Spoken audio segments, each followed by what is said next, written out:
నా మహిమను నేనిచ్చువాడను కాను అంటున్నాడు. అంటే యెహోవాను నేనే ఉండాలి, నేనే దేవుడుగా ఉండాలి. ఈ గొప్పతనము, ఈ నామము ఎవరికి ఇచ్చేవాడను కాను అని చెప్తున్నాడు అనమాట. చూద్దామండి ఒకసారి హెబ్రీయులకు రాసిన పత్రిక 8వ అధ్యాయము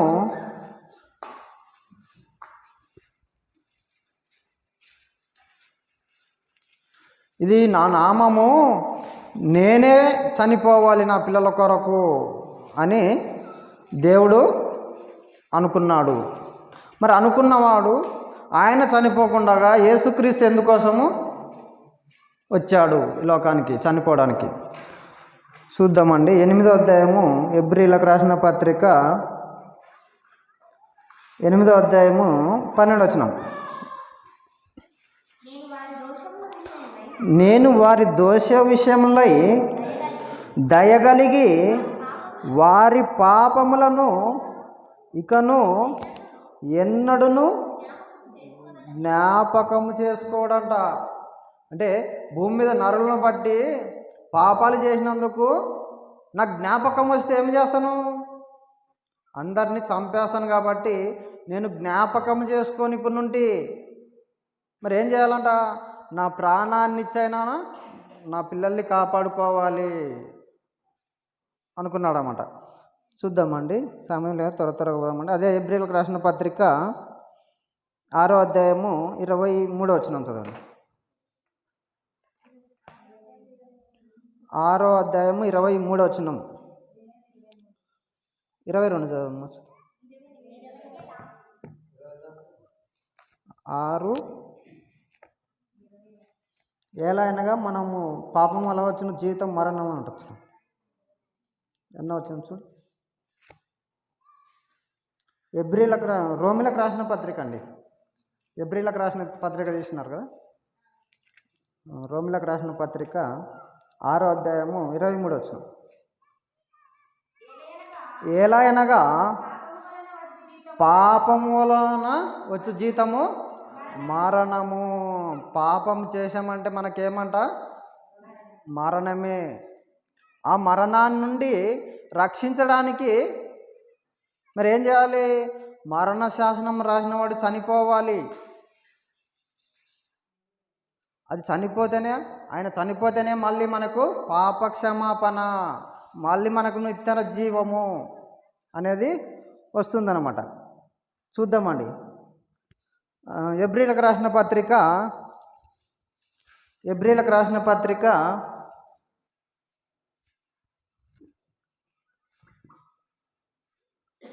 9వ అధ్యాయము 16వ వచనం. మరణ శాసనము ఎక్కడుందో అక్కడ మరణ శాసనమును రాసిన వాని మరణము అవశ్యము. కింది ఆ శాసనము రాసినవాడు మరణము పొందితేనే అది చెల్లుతుంది. ఏది చెల్లుతుంది? మరణము. రాసినవాడు ఆదామ వాళ్ళు పండు తిను దినము నిశ్చయంగా సత్యదమని చెప్పాడు కదా. మరి చెప్పినవాడు చనిపోతేనే మళ్ళీ వాళ్ళకు జీవము, లేదంటే లేదు. అందుకొరకే అది 17వ వచనం. మరణ శాసనం రాసిన వాడు మరణం పొందితేనే అది చెల్లును, అది రాసినవాడు జీవించుచుండగా అది ఎప్పుడైనా చెల్లునా అంటున్నాడు అనమాట. అంటే మరణ శాసనం రాసింది యెహోవా దేవుడు, చనిపోయింది యేసుక్రీస్తు.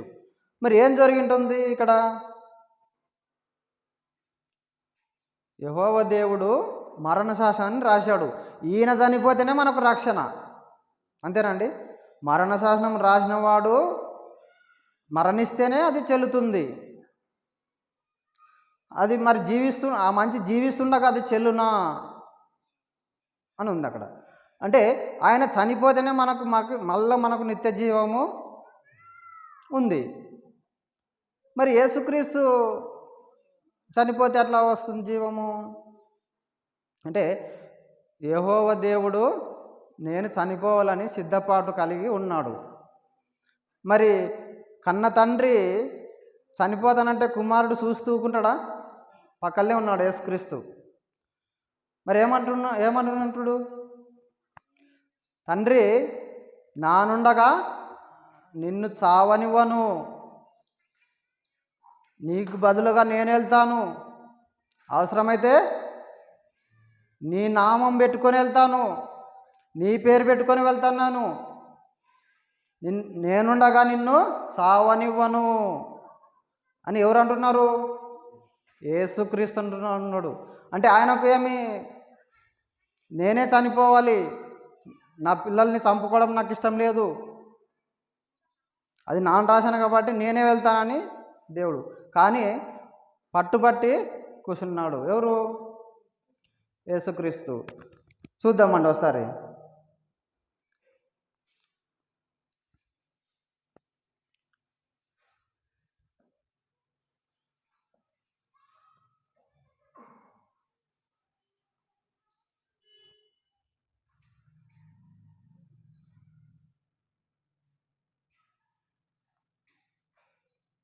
మత్తయి సువార్త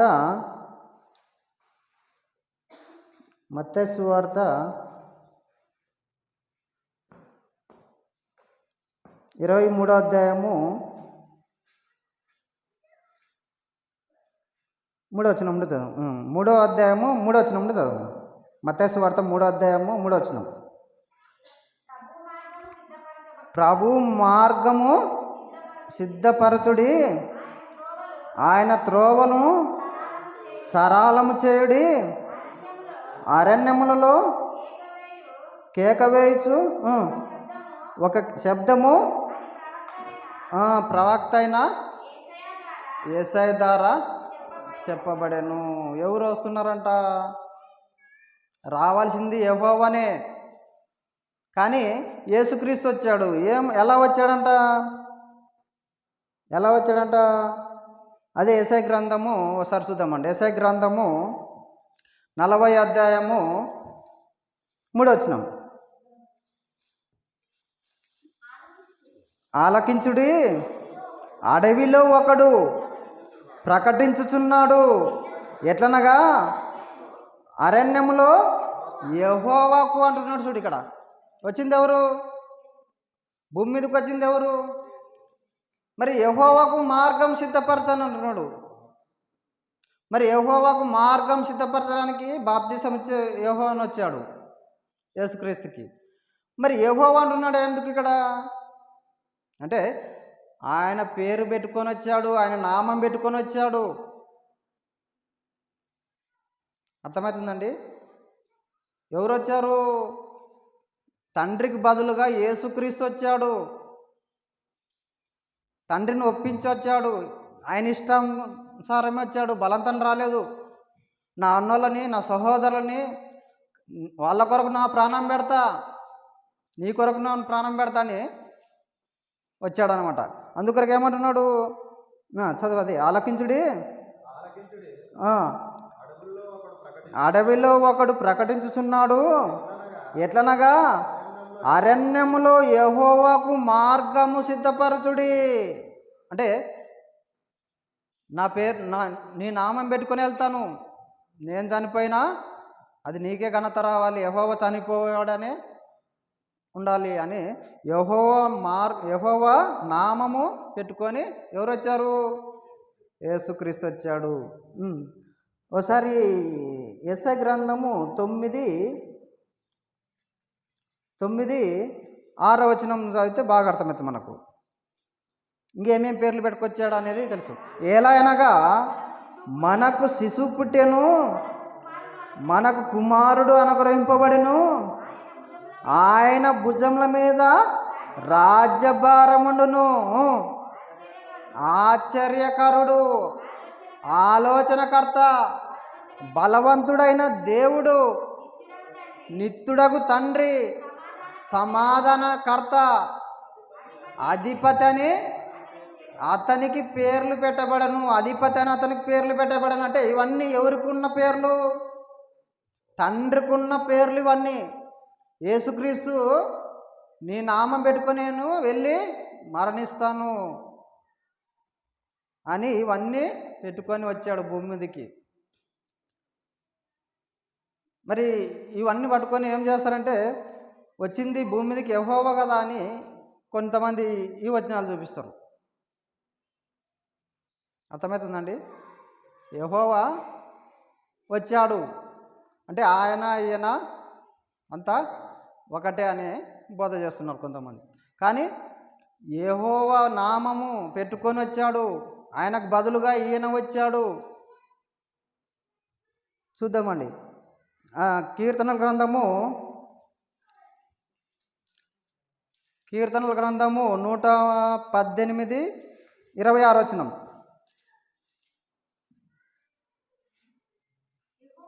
యెహోవా పేరటన యెహోవానే వస్తున్నాడా? యెహోవా పేరుట వచ్చువాడు ఆశీర్వదించబడును. యెహోవా మందిరంలో నుండి అంటే యెహోవా పేరుట వచ్చువాడు ఆశీర్వదించబడును. అంటే యెహోవా పేరున వచ్చింది ఎవరంటే యేసుక్రీస్తు. తనకు బదులుగా ఈయన మరణ శాసనం రాసింది ఎవరు? తండ్రి అయితే ఆ ఆజ్ఞను నెరవేర్చడానికి, తనకు బదులుగా చనిపోవడానికి యేసుక్రీస్తు ఈ లోకానికి వచ్చాడనమాట. చూద్దామండి. ఇంకా జకర్యా గ్రంథము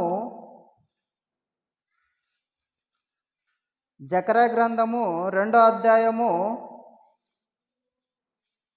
13వ వచనం. జకర్యా గ్రంథము 2వ అధ్యాయము 13వ వచనం. సకల జనులారా, యెహోవా తన పరిశుద్ధమైన నివాసమును విడిచి, ఆయన సన్నిధిని విడిచి, చదవమ్మా, తన పరిశుద్ధమైన నివాసాన్ని విడిచి వచ్చున్నాడు. అంటే ఎవరు ఇక్కడ వచ్చింది? యేసుక్రీస్తే. అంటే ఆయన నామాలు ధరించుకొని ఆయనకు బదులుగా ఈయన వచ్చి చనిపోవడానికి వచ్చాడు యేసుక్రీస్తు. మన పాపాల నిమిత్తము తండ్రికి బదులుగా మన కోసము వచ్చాడు. వచ్చి ఏం చేశాడు? తండ్రి చిత్తాన్ని నెరవేర్చాడు. తండ్రి ఏదైతే చేయాలనుకున్నాడో అవన్నీ నెరవేర్చాడు. అలా నెరవేర్చడం వలన మనకున్న మరణ శాసనాన్ని ఏం చేశాడు? తుడిసివేశాడు. ఇప్పటి నుండి మనము క్రీస్తునందున్న వారికి ఏ శిక్ష లేదు. క్రీస్తుని తెలుసుకొని మళ్ళీ పాపంలో పడిపోతేనే మనకు శిక్ష ఉంటుంది, కానీ క్రీస్తునందు ఉన్న వారికి ఏ శిక్ష లేదు అంటున్నాడు అన్నమాట. చూద్దామండి. ఇంకా యెషయా గ్రంథము, యోహాను సువార్త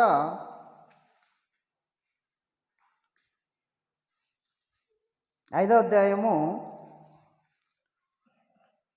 43వ వచనం చదవండి. నేను నా తండ్రి నామమున వచ్చుచున్నాను. ఎవరు చెప్తున్నారు? ఈయన నా తండ్రి అని ఎవరు అంటారు? యేసుక్రీస్తు నేను నా తండ్రి నామమున వచ్చుచున్నాను అంటున్నాడు. చదవం.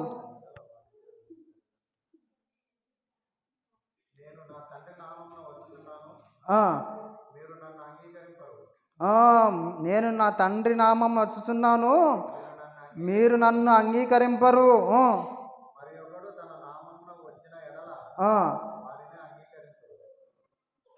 ఏమి చదువు, మళ్ళీ చదువు. 43. నేను నా తండ్రి నామమున వచ్చుచున్నాను, మీరు నన్ను అంగీకరింపరు. మరి ఒకడు తన నామమున వచ్చిన ఎడల వాడిని అంగీకరింతురు అంటాడు. అంటే ఏమంటున్నాడు ఇక్కడ? నేను నా తండ్రి నామమున వస్తున్నానని ఏం చెప్తున్నాడు? యేసుక్రీస్తు చెప్తున్నాడు. నామం ఎందుకోసం పెట్టుకొని రావాల్సిందంటే మరణ శాసనం రాసింది ఆయన కాబట్టి ఏం చేశాడు? తండ్రి నీకు బదులుగా నీ పేరు పెట్టుకొని వెళ్తాను, నీవు చెప్పినట్టే జీవిస్తాను, నా ఇష్టం కాదు. అందుకొరకు ఏమంటాడు, భూమి మీద తండ్రి నీ చిత్తాన్ని సంపూర్ణంగా నెరవేర్చి తిని అంటే అక్కడ ఏం చెప్పిటాడన్ని ప్రతిదీ ఎన్నో అవమానాలు పొందాలి, కొరడ దెబ్బలు తినాలి, సిలువలు మేకులు కొడతారు, కళ్ళకు ముళ్ళ కిరీటం పెడతారు, మరి ఎన్నో బాధలు ఇవన్నీ భరించలేవంటే కూడా నీకోసము నేను ప్రాణం పెట్టడానికి సిద్ధంగా ఉన్నానని యేసుక్రీస్తు యెహోవా పేరట ఈ లోకానికి వచ్చాడు. ఎందుకోసం వచ్చాడు? తండ్రి చిత్తాన్ని నెరవేర్చడానికి వచ్చాడు, తండ్రికి బదులుగా వచ్చాడు, మనల్ని రక్షించడానికి వచ్చాడు. ఎందుకోసం రక్షించాలని వచ్చాడు? మనం ఎలా ఉన్నామంట చూద్దాం ఒకసారి. మనం ఎలా ఉన్నామంట? రోమిలకు రాసిన పత్రిక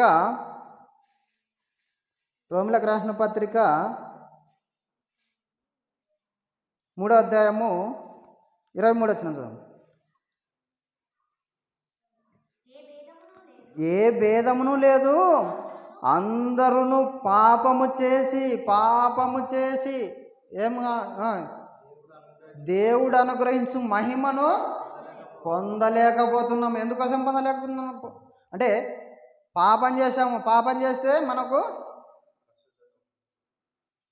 అంటే జీవం లేదు. మరి యేసుక్రీస్తు ద్వారా మనకు రక్షణ ఉంది. మరి ఇప్పుడు ఎంతమంది మనం బాప్తిజం తీసుకున్నాము, మారుమనసు పొందాము, రక్షణ అనేది ఉంది. కానీ ఆ రక్షణ నుండి కాపాడుకోవడానికి ఏమన్నా చేస్తున్నామా? పరిశుద్ధంగా బ్రతుకుతున్నామా? వాళ్ళు తండ్రి ఎంతో కష్టపడ్డాడు, కుమారుడు తండ్రికి బదులుగా వచ్చాడు, మన కోసం వచ్చాడు. మరి ఇన్ని కష్టాలు ఇంత బాధలు పడ్డారు కదా, మనం పాపం చేయకుండా ఏమన్నా జీవిస్తున్నామా? మన కొరకే కదండి వాళ్ళు కష్టపడింది, మరణించింది మన కొరకే కదా యేసుక్రీస్తు. మరి మన కోసం వాళ్ళు ప్రాణాలే పెడితే మన కోసం మనము పాపం కూడా చేయకుండా ఉండలేకపోతున్నాం. అంటే పాపమన్నా మానుకుంటున్నామా? లేదు. ప్రతి విషయంలో పాపమే. నోటి ద్వారా, చూపు ద్వారా, క్రియల ద్వారా. అంటే వాళ్ళు మరణించినా ఏమైపోతుంది? నిష్ప్రయోజనం అయిపోతుంది. అందుకొరకే బాధపడుతున్నారు ఇద్దరు. ఇంత మా కష్టాన్ని గుర్తిస్తలేరు కదా, మమ్మల్ని ప్రేమించి మేము వాళ్ళని ప్రేమించి ఏం చేశాము? ప్రాణాలకు తెగించి రక్షిస్తే కూడా మరీ పాపపు జీవితంలోనే కలిగి పోయినారని బాధపడుతున్నాడు. మరి యేసుక్రీస్తు ఈ లోకంలో తండ్రి చిత్తాన్ని నెరవేర్చిన దానికి మరి ఆయనకు ఎలాంటి అధికారం ఇచ్చాడో చూద్దామండి ఒకసారి.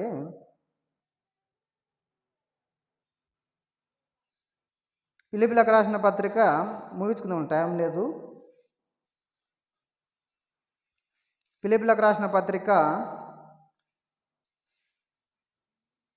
2వ అధ్యాయము 11 వచనం. ప్రతి వాని నాలుక, భూమి మీద పుట్టిన ప్రతి ఒక్కరికి నాలుక ఉంటుంది కదా, ఆ నాలుక ఏం చేయాలంట? తండ్రి అయిన దేవుని మహిమార్థమై యేసుక్రీస్తుని ప్రభువు అని ఒప్పుకోవాలి. ఈయననే దేవుడు అని ఒప్పుకోవాలి. దేవుడు ఆయనను అధికముగా హెచ్చించెను. నా కుమారుడు నాకు బదులుగా ప్రాణం పెట్టాడు, ప్రతిదీ నీకే, నీవే ముందుండి నడిపించు, అధికముగా నిన్ను హెచ్చిస్తున్న ప్రతి వాని నాలుక తండ్రి యేసుక్రీస్తు అని ఒప్పుకోవాలి. ప్రతి నామమునకు పైనామం, నామము కంటే నీదే పైన ఉండాలని హెచ్చిస్తున్నాడు. ఎవరు? యెహోవా దేవుడు. నా నామం కూడా తగ్గించుకుంటా నీ కోసము. ఎందుకంటే నాకు బదులుగా నీవు ప్రాణం పెట్టావు, నిన్నే గొప్పగా చేయడము ధర్మము. అంతే కదండి. మన కోసం ఎవరన్నా ప్రాణం పెడితే మనం ఏం చేస్తాము? నాదేం లేదు, అదంతా నీదే అని మళ్ళీ వాళ్ళని గొప్పగా హెచ్చిస్తామన్నమాట. అదేవిధంగా తండ్రి కుమారుని ఏం చేస్తున్నాడు? అధికముగా హెచ్చిస్తున్నాడు. చూద్దామండి. ఇంకా అపోస్తుల కార్యము ఇంకేమేమో ఇచ్చినాడు యేసుక్రీస్తుకు చూద్దాము. అది అక్కడ చూసుకొని ముగించుకుందామండి, సమయం అయింది. అపోస్తుల కార్యము 4వ అధ్యాయము 12వ వచనం.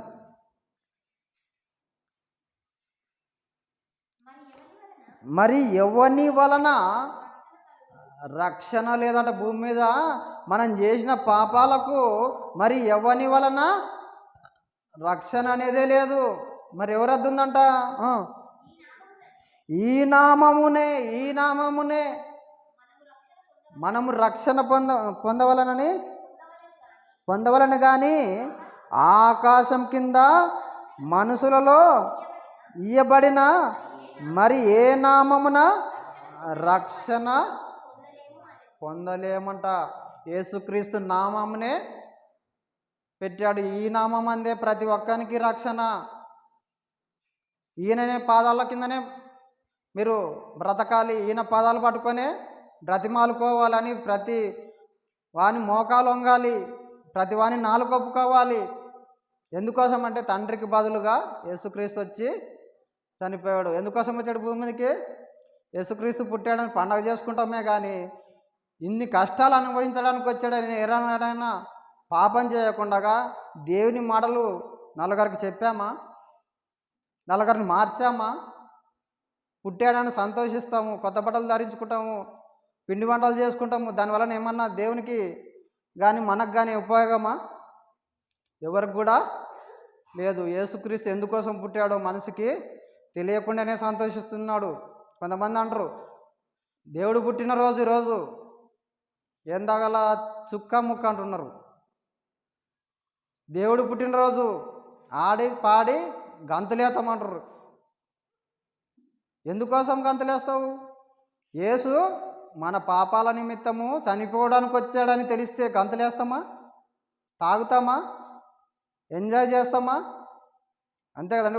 చనిపోవడానికి వచ్చాడంటే ఎలా ఉండాలి? మనము బాధపడాలి, పాపం చేయకుండా ఉండాలి, మనకు రక్షణ ఉందని సంతోషపడాలే కానీ అంతే తప్ప లోకాశల్లో మునిగిపోకూడదు. మన సంతోషం కొరకు యేసుక్రీస్తుని వాడుకోకూడదు. ఇవన్నీ తెలుసుకొని ఆయన చనిపోవడానికి వచ్చాడు, నా పాపాల కోసం వచ్చాడని మనము తెలుసుకుంటే రాత్రి నిద్ర పట్టదు. నా తండ్రి గురించి చెప్పాలి సువార్తకి. నా తండ్రి బదులుగా నా యేసన్న, నా అన్న వచ్చాడు, ప్రాణం పెట్టాడు, నేను కూడా ప్రాణం పెట్ట బద్ధుడనై ఉన్నాను కదా, వెళ్ళి సువార్త చేయాలి, నలుగురిని మార్చాలని ఆలోచిస్తామన్నమాట. ఇవన్నీ తెలిస్తే మరి యేసుక్రీస్తు ఎందుకోసం పుట్టాడండి? మనకు రక్షణ ఇవ్వడానికి పుట్టాడు, తండ్రికి బదులుగా వచ్చాడు. ఇవన్నీ చెప్పాలి. మరి యేసుక్రీస్తు ఈ లోకంలో పుట్టిన జన్మ కాదు, పరలోకంలో ఆయన లేనిదనే సృష్టి కలగలేదు. అది ఆయన జన్మ. ఈ లోకానికి వచ్చినవాడు, మన పాపాలని తీసివేయడానికి వచ్చినవాడు, శ్రమ పడడానికి వచ్చినవాడు, మనలకు రక్షణ ఇవ్వడానికి వచ్చినవాడు. అంతేగాని ఏదో పుట్టాడు అని సంబరపడుతున్నామే కానీ ప్రతి మనిషి తెలుసుకొని ఇప్పుడు ఉంటాన భయము భక్తి కలిగి జీవిస్తే మనకు నిత్య జీవము, నూతన జీవంలో ఉండాలి మనం. అలా ఉంటేనే మనకు పరలోకం అనేది వస్తుంది. లేదంటే యేసుక్రీస్తు పడిన శ్రమ కానీ, తండ్రి పడిన శ్రమ కానీ ఇవన్నీ వృధా అయిపోతావు. కానీ ఇప్పుడు కూడా దేవుని యందు భయము భక్తి కలిగి జీవించాలని మనస్ఫూర్తిగా తెలియజేస్తూ, మరి ఇంతవరకు సహనంతో ఓపికతో ఉన్నందుకు మరొకసారి హృదయపూర్వకమైన వందనాలు తెలియజేస్తూ ముగిస్తానండి. చిన్న మాట ప్రార్థన చేసుకొని సెలవు తీసుకుందామండి. భూమిని ఆకాశాన్ని సృష్టించిన మా ప్రియ పరలోకమందు నా కన్న తండ్రి, రాత్రికాల సమయమున మరి యేసుక్రీస్తు ఈ లోకంలో ఎందుకోసం పుట్టాడని నీ గ్రంథంలో కొన్ని మాటలు వివరించాను తండ్రి. తండ్రి, పాపులైన మా కోసము నీ కుమారుడు వచ్చి రక్తాన్ని కార్చి మాకు నూతన జీవం ఇవ్వడానికి వచ్చాడని తెలుసుకున్నాం తండ్రి. తండ్రి, ఇక్కడ ఉంటాను భయము భక్తి కలిగి జీవించుటకు, పాపం చేయకుండా మరి నీకోసమే జీవించే భాగ్యాన్ని ప్రతి ఒక్కరికి దయచేస్తామని మా ప్రభు అయిన యేసుక్రీస్తు పేట ఈ ప్రార్థన మనం అడిగి వేడుకుంటున్నాం తండ్రి. ఆమెన్. దయచేసి